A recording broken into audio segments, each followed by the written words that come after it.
नमस्कार, मैं हूं अंजलि और देश के सबसे बड़े बुलेटिन न्यूज टॉप 9 में आप सभी का स्वागत है। क्रिसमस के दिन अमेरिका के नॉशविल में भीषण धमाका हुआ है। चर्च के पास टारगेट किया गया। इस हमले में कई थ्योरी भी सामने आई है। आतंकी हमले के एंगल से भी जांच जारी है। इस महाविस्फोट से जुड़ी बड़ी खबरें सबसे पहले देखते हैं। टॉप 9 अमेरिका पर हमला। अमेरिका का नैशविले शहर बहुत बड़े धमाके से दहल गया। नैशविले में सड़क पर खड़े मिनी ट्रक में जोरदार ब्लास्ट हुआ। 40 किलोमीटर दूर तक इस धमाके की गूंज सुनी गई। धमाके के बाद दूर दूर तक धुएं का गुबार दिखाई दिया।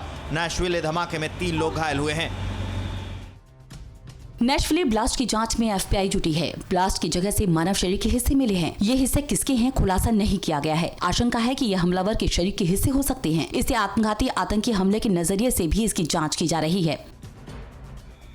अमेरिका में हुए ब्लास्ट की जांच तेज कर दी गई है। 2 एवेन्यू नॉर्थ की ये ताजा तस्वीरें हैं, जहां विस्फोट के निशान सड़कों पर पसरे दिखे। धमाके के बाद इलाका सुनसान है। कई एजेंसियां जांच में जुटी हैं।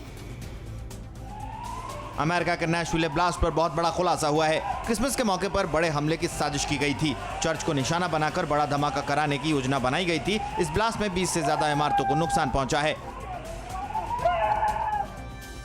धमाके में इस्तेमाल मिनी ट्रक के बारे में कई सुराग मिले हैं। धमाके की जगह पर रात 1:22 पर यह मिनी ट्रक आया था। जिस मिनी ट्रक में धमाका हुआ था उसकी तस्वीर सामने आई है। अमेरिकी समय के मुताबिक शुक्रवार सुबह 6:30 बजे यह धमाका हुआ।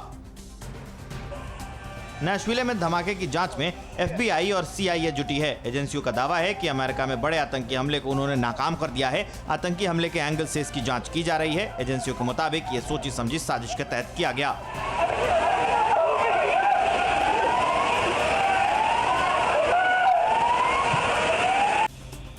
अमेरिकी पुलिस की मुस्तैदी ने इस बड़े हमले को नाकाम कर दिया। अमेरिकी पुलिस को 15 मिनट पहले ब्लास्ट का इनपुट मिल गया था, जिसके बाद वक्त रहते पुलिस ने पूरा इलाका खाली करा दिया। नैशविले की पुलिस प्रवक्ता डैन एरोन ने कहा कि इमारत के सामने गाड़ी खड़ी होने की वजह से हमें शक हो गया था और इसकी सूचना फायर डिपार्टमेंट को दे दी गई थी, लेकिन पुलिस इलाके को खाली करने की अपील ही कर रही थी। इसी दौरान धमाका हो गया। नैशविले में धमाके को लेकर एक चश्मदीद ने कहा कि धमाके की आवाज से मेरी नींद खुल गई और मैंने देखा कि दीवार से पानी और मलबा गिर रहा है। मेरी सारी खिड़कियां टूट गईं और अगर मैं उस वक्त खड़ा रहता तो बहुत बुरा हो सकता था। जम्मू कश्मीर में आतंक का कैसे हुआ सफाया? चीन के लिए जंजाल क्यों बना कंगाल पाकिस्तान? और LAC पर बर्फीला तूफान, सीना तान कर खड़े हैं हिंद के जवान। दुश्मन मुल्कों की हिमाकतों पर देखिए टॉप 9 दुश्मन चीन पाकिस्तान। जम्मू और कश्मीर के नरवल में TRF के 2 आतंकियों को गिरफ्तार किया गया है। इन दोनों के पास राइफल, मैगजीन और पिस्टल समेत बड़ी संख्या में हथियार बरामद हुए हैं। ये आतंकी नए साल के मौके पर घाटी में किसी वारदात को अंजाम देने वाले थे।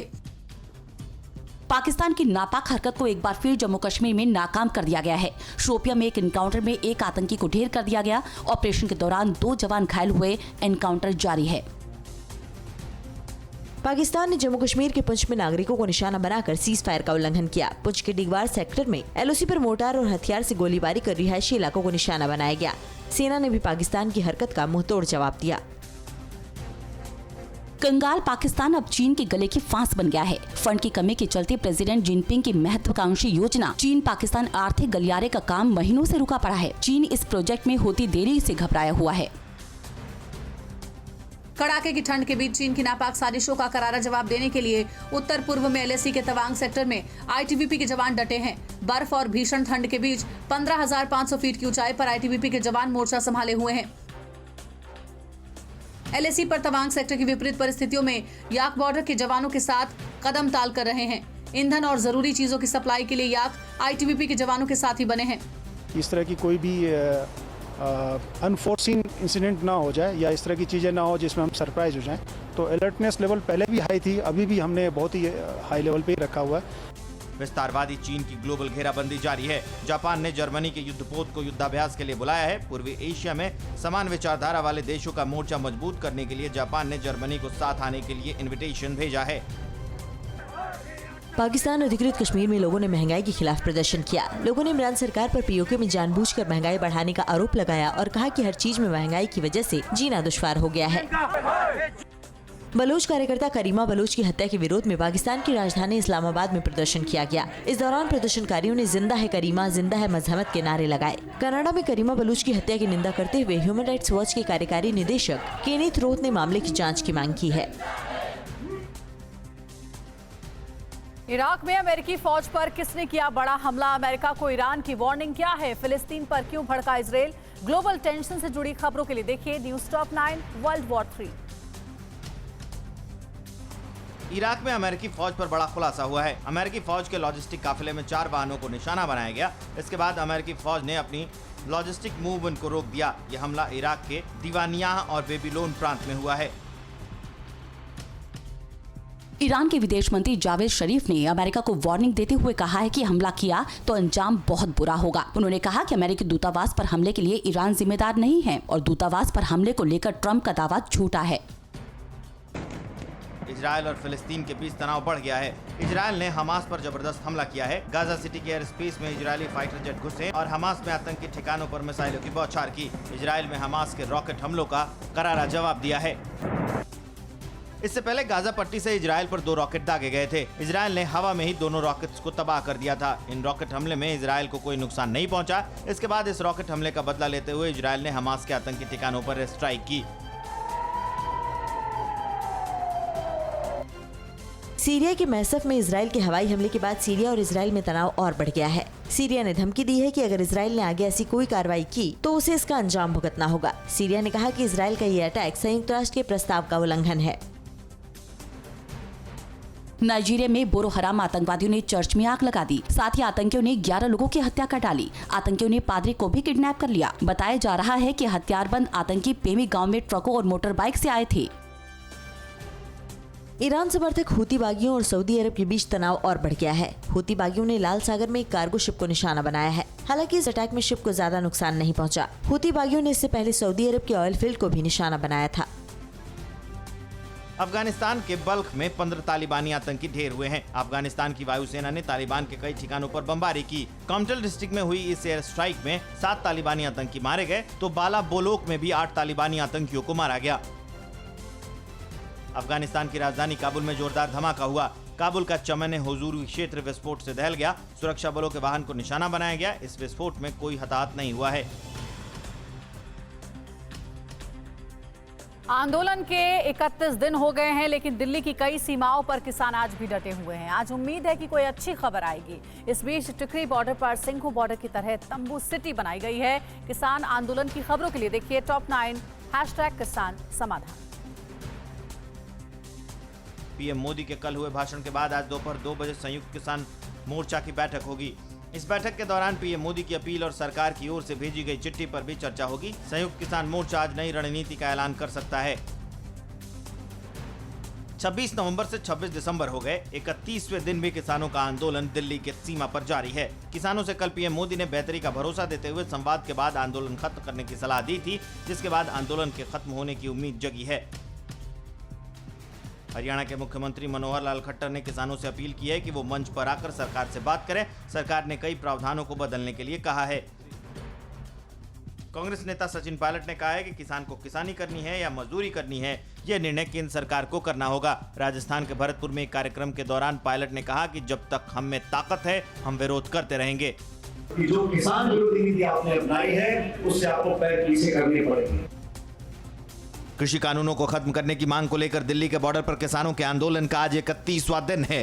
केंद्र सरकार से बातचीत को लेकर किसानों की आज महा बैठक होने जा रही है। उम्मीद है कि आज किसान कोई बड़ा फैसला करेंगे। कृषि कानून के खिलाफ आंदोलन के बीच गांव से दिल्ली के बॉर्डर पर किसानों के पहुंचने का सिलसिला जारी है। पश्चिमी उत्तर प्रदेश और उत्तराखंड के कई जिलों से सैकड़ों ट्रॉली और ट्रैक्टर से किसानों का एक बड़ा जत्था गाजीपुर बॉर्डर पहुंचा। जहां तक देखे टेंट ही टेंट। गाजीपुर के किसानों ने सिंघू बॉर्डर की तरह टेंट सिटी का निर्माण कर लिया है। ठंड के मुकाबले के लिए किसानों ने सैकड़ों टेंट लगा लिए हैं, जिनमें ये आराम से रात गुजार रहे हैं। टेंट लगाए जाने के बाद कयास लगाए जा रहे हैं कि ये फिलहाल हटने को तैयार नहीं है।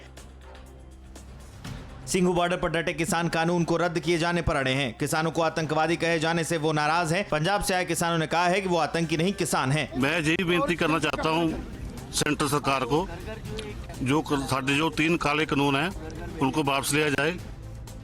टिकरी बॉर्डर पर भी किसानों का आंदोलन जारी है। कई महिलाएं भी अब इस आंदोलन के साथ खड़ी हो गई हैं। ठंड के बावजूद कई बूढ़ी महिलाएं भी धरने पर बैठी हैं।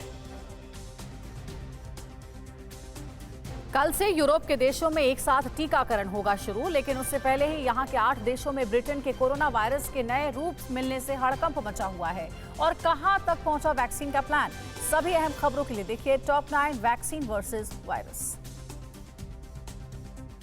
यूरोपीय संघ के देशों में पहले चरण में एक साथ 27 से 29 तक टीकाकरण होना है। इससे पहले यूरोप के 8 देशों में कोरोना के नए स्ट्रेन से खलबली मच गई थी। WHO ने कहा है कि हालात पर पैनी नजर रखी जा रही है। नए सुरक्षा उपाय अपनाने पर जोर दिया जा रहा है। ब्रिटेन से आने वाली उड़ानों पर 40 देशों ने प्रतिबंध लगा दिया है। इस बीच ब्रिटेन से अमेरिका आने वालों को अपनी कोविड रिपोर्ट दिखानी होगी। भारत ने भी हवाई यात्रा पर प्रतिबंध लगा रखा है। कोरोना वायरस का नया स्ट्रेन सामने आने के बाद अमेरिका ने ब्रिटेन से आने वाले सभी यात्रियों के लिए कोरोना नेगेटिव सर्टिफिकेट अनिवार्य कर दिया है। बिना सर्टिफिकेट के टिकट नहीं मिलेगा। कोरोना ने सबसे ज्यादा कहर अमेरिका में ही बरपाया है। यहाँ अब तक 3,38,000 से ज्यादा लोगों की मौत हो चुकी है। फ्रांस में ब्रिटेन के कोरोना स्ट्रेन का पहला मामला सामने आया है। यह शख्स 19 दिसंबर को लंदन से फ्रांस आया था। बताया जाता है कि संक्रमित शख्स फ्रांस का नागरिक है जो ब्रिटेन में रहता था। ब्रिटेन के नए स्ट्रेन से जापान में मिले 5 पीड़ितों से हड़कंप मचा है। स्वास्थ्य मंत्री नोरिहिसा तामुरा के मुताबिक 5 लोगों को एयरपोर्ट से ही क्वारंटीन सेंटर भेज दिया गया है। नए वेरिएंट को रोकने के लिए ज्यादा सख्त प्रतिबंध लगाया जा सकता है। चीन की कोरोना वैक्सीन का अलग अलग देशों में अलग अलग असर हो रहा है। चीनी सिनोवेक कंपनी की वैक्सीन का ब्राजील और तुर्की में ट्रायल किया गया। जहां ब्राजील में चीन की वैक्सीन 50% कारगर है, तो वहीं तुर्की में ये 91.25% असरदार है। ऐसे में चीनी वैक्सीन पर सवाल उठ रहे हैं। देश में कोरोना वैक्सीनेशन की तैयारियां जोरों पर चल रही हैं। मोदी सरकार ने ब्लॉक लेवल तक कोरोना का टीका लगाने की तैयारी कर ली है। इसके लिए 4 राज्यों पंजाब, गुजरात, आंध्र प्रदेश और असम में अगले हफ्ते 2 दिन का ट्रायल किया जाएगा। स्कॉटलैंड से मध्य प्रदेश के इंदौर आए युवक की कोरोना रिपोर्ट पॉजिटिव आने के बाद प्रशासन में हड़कंप मच गया है। युवक के इलाज के लिए सुपर स्पेशलिटी हॉस्पिटल में डॉक्टर्स की अलग टीम की व्यवस्था की गई है। मरीज के वार्ड के पास बैरिकेडिंग भी कर दी गई है। युवक का सैंपल स्ट्रेन टेस्ट के लिए दिल्ली या पुणे भेजा जाएगा।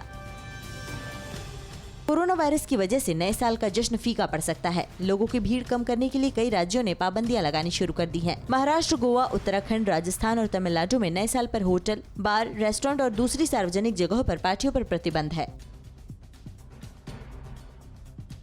और जम्मू कश्मीर के लोगों को पीएम मोदी की बड़ी सौगात। मध्य प्रदेश में लव जिहाद का कैसे होगा अंत और कहां जेडीयू विधायकों को रास आया बीजेपी का साथ? राष्ट्र और राज्यों से जुड़ी अहम खबरों के लिए देखिए टॉप 9 देश प्रदेश। पीएम मोदी आज जम्मू कश्मीर में सेहत स्वास्थ्य बीमा योजना का शुभारंभ करेंगे। इस योजना के तहत हर परिवार को 5 लाख का स्वास्थ्य सुरक्षा कवच मिलेगा। प्रदेश के सभी 1.5 करोड़ नागरिकों को इस बीमा योजना में कवर किया जाएगा।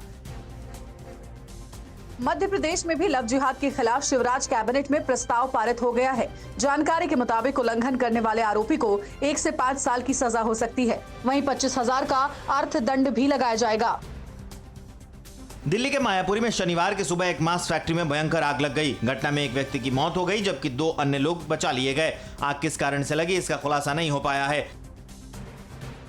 हिमाचल प्रदेश के शिमला के रोहड़ू में भीषण आग लगने से कई घर जलकर खाक हो गए। देर शाम बागी गांव में भड़की आग ने भीषण रूप धारण कर कई घरों को अपनी चपेट में ले लिया। इस भीषण अग्निकांड में 12 से 13 परिवार बेघर हो गए हैं और करोड़ों का नुकसान हुआ है। राहत की बात सिर्फ इतनी है कि इसमें किसी की जान नहीं गई। कड़ी मशक्कत के बाद आग पर काबू पाया गया। पटना के ऐतिहासिक किला हाउस में संपत्ति विवाद में मारपीट के बाद गोलीबारी हुई। इसमें 6 लोग घायल हो गए जिन्हें इलाज के लिए अस्पताल में भर्ती कराया गया है। पुलिस मामला दर्ज कर जांच में जुटी है। गोलीबारी की ये घटना सीसीटीवी में कैद हो गई। किला हाउस देश का दूसरा सबसे बड़ा निजी संग्रहालय है। राज ठाकरे की पार्टी महाराष्ट्र नवनिर्माण सेना ने एक बार फिर मराठी राग आलापा है। अमेजॉन ऐप में मराठी भाषा को शामिल करने की मांग पर मनसे ने प्रदर्शन किया। राज ठाकरे की पार्टी के कार्यकर्ताओं ने अमेजॉन के मुंबई और पुणे ऑफिस में तोड़फोड़ भी की। लुढ़कते पारे की वजह से राजधानी दिल्ली ठंड से ठिठुरने लगी है। अगले 2 से 3 दिनों में न्यूनतम तापमान 2 से 3 डिग्री सेल्सियस तक जा सकता है। वहीं ये कहा जा रहा है कि 1 जनवरी यानी 31 दिसंबर और 1 जनवरी को जो पारा है वो और नीचे जा सकता है। पंजाब के लुधियाना में घने कोहरे का असर देखा जा रहा है। विजिबिलिटी 25 मीटर तक रही। सालों बाद ऐसी स्थिति बनी है। यातायात पर बुरा असर पड़ रहा है, लेकिन कई लोग कश्मीर और हिमाचल की सर्दी का मजा शहर में ही लेते नजर आए। अरुणाचल प्रदेश में नीतीश कुमार को बड़ा झटका लगा है। उनकी पार्टी जेडीयू के 7 में से 6 विधायक बीजेपी में शामिल हो गए हैं। नीतीश कुमार ने इस मामले में कुछ भी कहने से इनकार कर दिया। वहीं आरजेडी ने कटाक्ष करते हुए इसे बीजेपी का नीतीश कुमार को क्रिसमस गिफ्ट बताया।